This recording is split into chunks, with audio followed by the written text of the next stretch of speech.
Sveiki visi.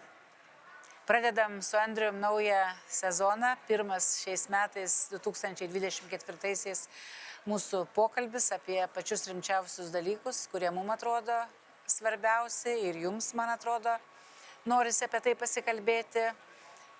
Taip greit atėjo tas paskutinis etapas šito mūsų 5 metų maratono. Jau balandžio mėnesį pabaigoje baigsis čia darbai Strasbūre ir čia Briuselyje. Pereisim jau tiesioginę rinkimų kampaniją, bet iki tol labai daug darbų laukia. Ir iš tikrųjų, kaip niekada anksčiau, yra akivaizdu, kad ne vien rinkimais turim gyventi ir netgi atvirkščiai, kad rinkimai nepasidarytų patys svarbiausi ir neužgoštų dar svarbesnių dalykų susijusių su tikrai neramiu pasauliu. Tai šiandien bus apie tai, mes ir kalbėsim apie tai.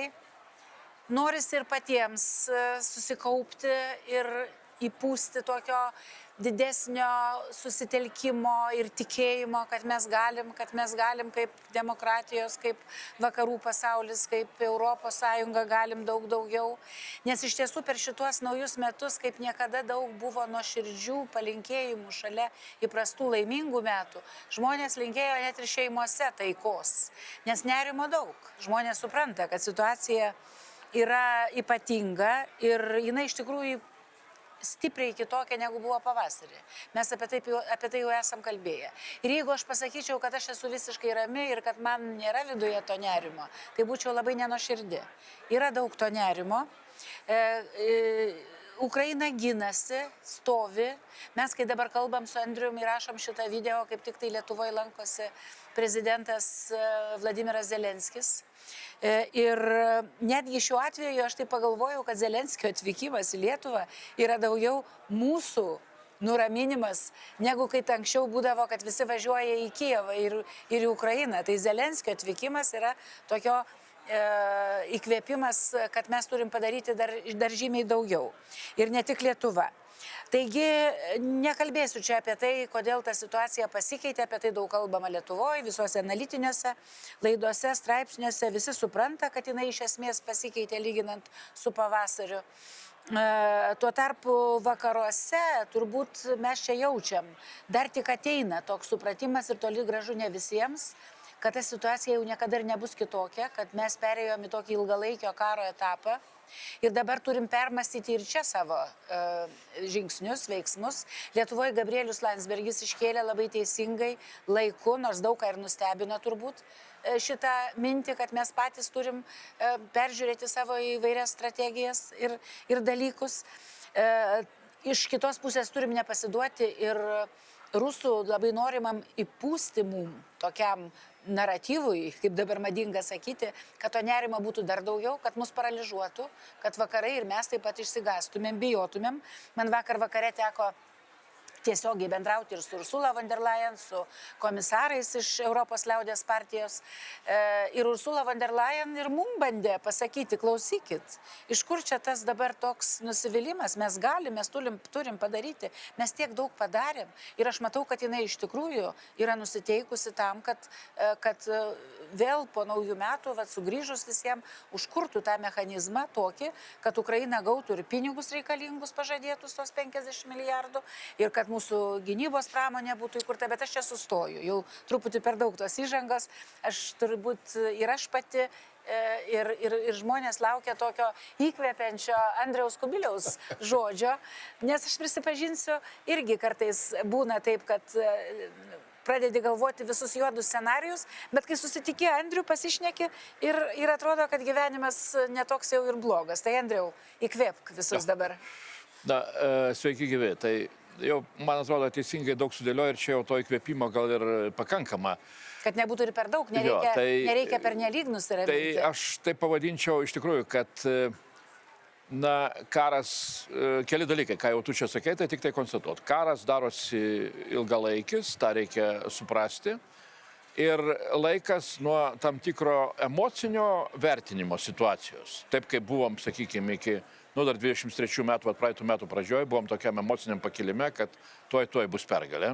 po to atėjo pamatymas, kad jau tos pergalės taip greitai nėra, tai tada perėmė tokį liūdėsio jau. Taip. Viskas baigta.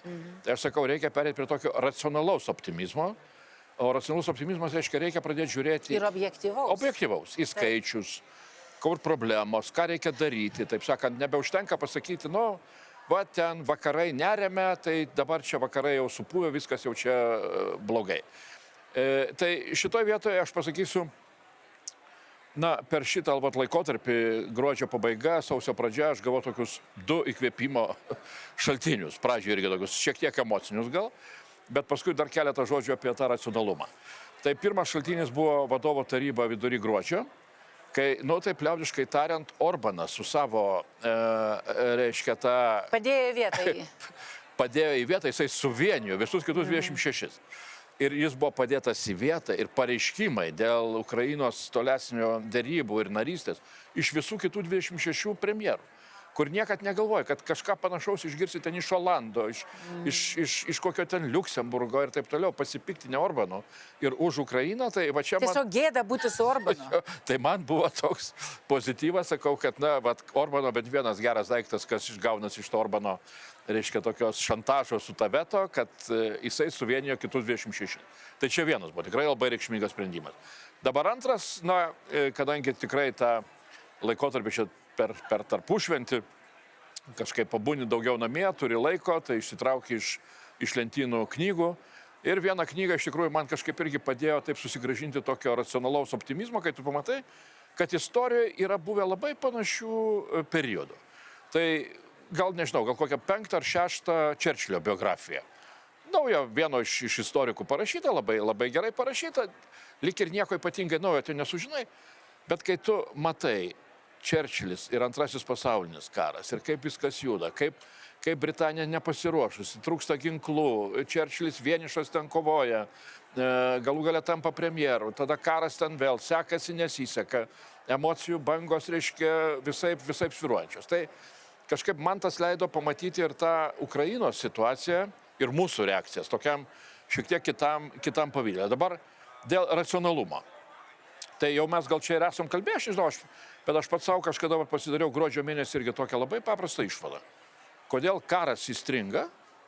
Nu, atrodytų, kaip čia yra? Nu, taigi vakarai, galinga ekonomika, 25 Tiek mes daug galim. Jo, tiek daug galim ir karas nejuda, ir kaip čia tie ukrainiečiai lik ir čia tų ginklų gauna ir taip toliau, viską taip, tais epizodai žiūri, čia vieni ten duoda tiek tankų, ten kiti duoda dar kažką, o karas yra įstrigęs. Tai galų galia aš pats savo pasidariau tuos skaičiavimus, paskelbiau ten kažkokiam tekstui, bet žiūriu, kad jau tie skaičiai toliau irgi kartuojami ir kitų ekspertų.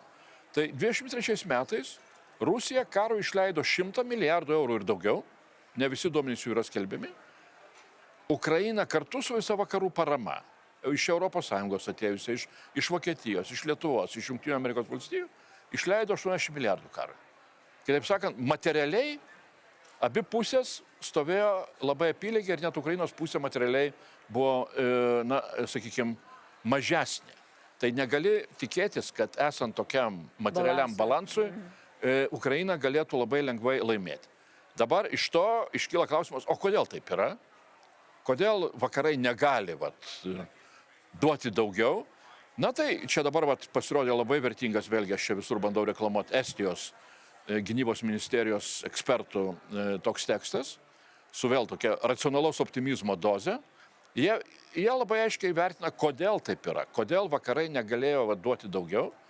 Nu tai vakarai 50 ar tenkinė, palauk, nuo Antro pasaulinio karo pabaigos, kiek jau čia metų, 70 metų prabėgė, Europos vakarai savo gynybos pramonę visiškai apleido. Nu tai taip. Ir dabar, tik pabaigsiu. Tai pirmajame etape, kas įvyko? Ir Lietuva, ir Europos Sąjunga, ir didžioji dalis kitų jau čia remiančių Ukrainą, karinę paramą davė tą, kurią turėjo sukaupę savo sandėliukose, kaip sakom. Kokias turėjo, atsargas tas atidavė. Atsargos pasibaigė, o gamyba tik dabar pradeda augti. Ir tada, kai tu pradedi žiūrėti, tu pamatai, kodėl tokia situacija yra, kaip dabar yra, tu pamatai, ko reikia Ukrainai, tu pamatai, ką turi padaryti vakarai, kiek jie tą gamybą turi užauginti, pamatai, kokie čia vaidmenį gali Lietuva suvaidinti. Tai man to tada racionalaus tokio supratimo apie tolesnę karo eigą atsirado žymiai daugiau. Ir tik tai tiek, kad turi irgi šiandien pats savo pasakyti, kad greičiausiai yra taip, kad karas ir 24 metais nesibaigs. Ir ekspertų va, tą racionalų skaičiavimai rodo, kad aiškus, taip sakant, Ukrainos pusės pirmavimas prieš Rusijos karinę mašiną jau, taip sakant, materialinę prasme, gali pasimatyti 25 metų antroje pusėje, 26 metais. Bet Zelenskis atvykęs į Lietuvą pasakė, kad šie 24 metai gali būti lemiami. Na, Ir čia staptelkim trupučiuką ties dviem dalykais. Viena, tai aš norėsiu ir tavęs paklausti ir pati kartu susidėlioti mūsų pačių prioritetus, turiu galvoje ir vakarų visų prioritetus, ką mes dar turim padaryti, kad šitie metai lemiami būtų į tą pusę, kurios mes norim lemiami, o ne į tą blogąją pusę. Tai vienas dalykas. Kitas dalykas, kiek čia mes galim poveikį turėti, negalim, ką aš stebiu ir kas man nerimą kelia, tai nuotaikos visuomenėse. Aš nepasakyčiau, kad vakaruose nuotaikos nusisuko nuo Ukrainos, jos tebėra. Aišku, žmonės sugrįžo prie savų darbų, natūralu. Bet nėra, ir tai rodo svarstymai dėl biudžeto. Europos Sąjungoje dabar laukia biudžeto persvarstymas. Ir daugelis politikų, valstybių vadovų, ypatingai tų, kurios pagrindinį vaidmenį vaidina sunešant biudžetą Europos Sąjungos, jie kol kas negirdžiu, kad jie bandytų kreiptis į savo visuomenės, kad jie bandytų įtikinti, kad taip gyventi, kaip gyvenom iki tol, nebebus įmanoma. Kad nebus tų papildomų kažkokių, tai va, iš kažkur paimsi, atidarysi skrinės ir tu gausi kažkokius papildomus pinigus šitai ir karo pramoniai, gynybos pramoniai ir apskritai padėti Ukrainai apsiginti. Ir kad, o visa kita bus kaip buvę. Ir vat, aš sušaržuodama gal, bet tai pasakysiu, kad nežinau, ir pas mus turbūt ne visi žmonės taip masto dar. Bet irgi reikia pradėti kalbėti, rinkimai tam ir yra, kad kalbėtumėm atvirai. Ir Gabrieliaus vat kalbėjimas buvo apie tai. Bet lygiai taip pat vakarų visuomenėse dar labiau, kurios labai ilgai gyveno demokratijoje, prabangoje netgi, kad žmonėm ateitų mintis patiem į galvą, kad žinot, 5 žvaigždučių viešbutis per atostogas prie Viduržemio jūros gal įmanoma pakeisti į 4 arba 3 žvaigždučių viešbutį. Gal galima pagalvoti apie tą pinigų sutelkimą tokį, kuris iš tikrųjų padėtų ukrainiečiam apsiginti ir mus padėtų apginti ir mes atstatytumėm savo tą gynybinį potencialą, nes tam neužteks metų šitiem dalykam. Tai vat ir tie rinkimai sako, kad 70 net šalių šiais metais bus rinkimų maratonuose, jie aišku skirtingi, vienur vienokie, kitur kitokie, vienur labiau demokratiniai, kitur mažiau, bet vėlgi kalbama, kad tą pasaulio vaizdą gali pakeisti. Tai kokie tavo būtų patarimai, o kaip tiem vakaram įtikinti savo visuomenės? Nes aš jaučiu iš mūsų vokiečių, sakykime, kurie grįžta iš savo apygardų ir ten nėra tos diskusijos, kad mums reiks kažkaip susisiaurinti su savo išlaidom. Na, aš tai pasakyčiau taip. Iš tikrųjų, turbūt čia vėlgi aš tą bandau racionaliai, reiškia, susidėlioti. Ir tą, ką Gabrielius kalbėjo, ir tą svarbiausia, kad pakartoja ir daugelis švedai, vokiečiai kartoja tą patį, kad jeigu nelaimim Ukrainoje, tai reikia turėti planą B, nes Rusija ateis iki mūsų durų. Taip liaudiškai tariant. Čia tarp kitko labiau į vakarus valstybėm, čia šis šokiruojanti žinia. Jie tiki, kad mus gali užpulti, bet jie netiki, kad iki jų gali ateiti. Bet jie jau dabar kalba apie tai, kad reikia ruoštis tam, kad jeigu nelaimim Ukrainoje, kad ateis rusai, taip sakant, belsis jau tiesiai į NATO ir Europos valstybių sieną. Tai tas supratimas grėsmės yra pakankamai aiškus visur. Į tai reikia turėti aiškius atsakymus. Reikia visų pirma, ir ką aš vis bandau, bet ir mes partijoje intensyviai svarstom. Tai aš matau tą 2 krypčių atsakymą. Vienas, tai turim padaryti viską, kad Ukraina laimėtų. Yra klausimas apie vakarų paramą Ukrainai. Čia mūsų gynybos investicija. Aš visą laiką sakau, yra mums žymiai geriau, kad Rusija būtų sutriuškina ties Chersonu, negu po to mums stumdytis ties Vilnium su jais. Tai čia paprasta, taip sakant, labai ūkiška... Amerikiečiai taip sako savo rinkėjams tą patį. Kad čia labai ūkiška logika yra. Tai todėl pirmas klausimas yra, kaip padėti Ukrainai. Antras klausimas, iš tikrųjų, kadangi negalim nematyti ir tos potencialios grėsmės, kaip mes pasirūpinam savo saugumu. Ir čia jau, kai kalbam apie savo saugumą, tai mes turim vokiečių brigadą, kurią reikia greitai pastatyti viską, ko reikia, kad jie galėtų atvykti. Kuriam savo diviziją, visuotinį šaukimą darom, turim vystyti karinę pramonę. Tai mano manimu vėl reikia tuos dalykus labai aiškiai susidėlioti, kokie yra mūsų planai, artimiausiam porai metų, artimiausiam 5 metam, artimiausiam 10 metų, kiek tas kainuos, tuos pinigus. Ir akivaizdu, kad, pavyzdžiui, jeigu aš bent taip įsivaizduoju skaičiavimą, jeigu brigada vokiečių atvažiuoja, tai pradinėme etape reikia didesnių investicijų, kadangi reikia pastatyti visą miestelį. Toliau jau bus išlaidos šiek tiek mažesnės, ir vokiečiai, ir mes čia prisidėsim prie išlaikymų. Reiškia, reikia suskaičiuoti, kaip visi vadina, finansinius srautus. Artimiausiu metu reikės daugiau, vėliau šiek tiek mažiau. Kaip tą padarom?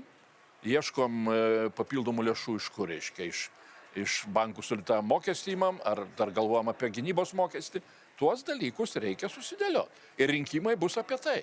Tai yra kviečiamas partijų pasitarimas pas premjerę. Bet rinkimai, mano manimu, čia ir yra svarba, kur susijungia dabar. Ta geopolitinė iššūkė ir mūsų rinkimai, ir Europos rinkimai, ir tų ten 80 valstybių. Tai kokios bus, kaip visuomenės išsirinks kokias valdžias, o esant tokiem iššūkiam labai dažnai Europoje matom, aš nežinau kaip Lietuvoje, bet Europoje labai dažnai matom, kad tokiu atveju žmonės renkasi labiau centro dešiniuosius. Jeigu jau yra krizė, iššūkis ir grėsmė saugumui, tai aš čia žiūriu taip su šiokiu tokiu irgi racionaliu optimizmu. Ir tada jau turim turėti toliau planus, kas toliau bus daroma. Ir kas mums svarbu, jau kalbant europiniu mastu. Tai europiniu mastu vėl ir vėl, aš dar kartą kartuoju, parama Ukrainai. Tai vėl tie patys, ką mes čia sakėm, kad dabar finansiškai Rusijos pusė ir Ukrainos pusė yra praktiškai lygios kare. Estai yra labai tvarkingai suskaičiavę, aš irgi skaičiavau, kaip ta lygybė čia iš ko jinai pasidaro, estai suskaičiavo, kad jeigu kiekviena NATO šalis paramą Ukrainai, karinę paramą, skirtų ne mažesnę negu 0,25 jo BVP, ne 3%, ne 4, o 0,25. Tai Ukrainos materialinė pusė būtų bent porą trečią kartų stipresnė negu Rusija. Dabar kaip yra? Lietuva skiria 1,2 ar 1,4% nuo BVP. Tai tikrai daug, 760 milijonų per 2 metus. Iš to, ką mes galėjom duoti. Vokietija skiria, dabar jau auga, Vokietija skiria apie 0,5. Sekanti didelė valstybė Prancūzija, kuri, taip sakant, moka, jų lyderis vis pamokyti kitus, tai skiria tik tai 0,02%. Tai 0,25 būtų tikrai reikšminga. Ir čia vėl mum iššūkis, nes jeigu per 2 metus mes skiriam 760 milijonų ir per metus 380 milijonų, tai aš dabar matau vyriausybės skelbiamus planus tolesnė parama Ukrainai, 3 metam tik tai 200 milijonų. Reiškia, per metus tik tai apie 70 milijonų. Tai mūsų parama krenta labai reikšmingai, beveik 5 kartus kris, jeigu mes nesurasim būdų, kaip tą paramą išlaikyti tokiam lygiui, kokiam dabar turim. Tai taip, bet svarbu tą, ką mes čia aptarėm, labai svarbu suplanuoti, matyti. Čia vėlgi, kaip kad ir medicinoje. Diagnozė daug maž aiški, karas truks ilgiau negu kas nors įsivaizdavo, susitelkimo reiks žymiai didesnio, žmonės reikia įtikinti, tą diagnozę reikia nebijoti sakyti, apie tą diagnozę garsiai paaiškinti, tik taip gali sulaukti pritarimo ir tada turėti labai aišku gydymo planą. Padūsavimų neužteks. Padūsavimų neužteks ir gražių žodžių neužteks, nors jų irgi reikia, Jo. Bet laukia iš tikrųjų ypatingas laikotarpis. Tai noriu ir palinkėti visiems, kad ne vien tik tai dejuotumėm, bijotumėm, bet ir darytumėm, mesgi galim. Mes viską galim.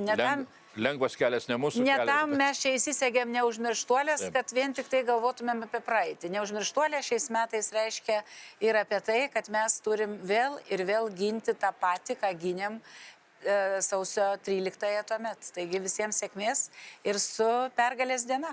Ateis ir kitos pergalės.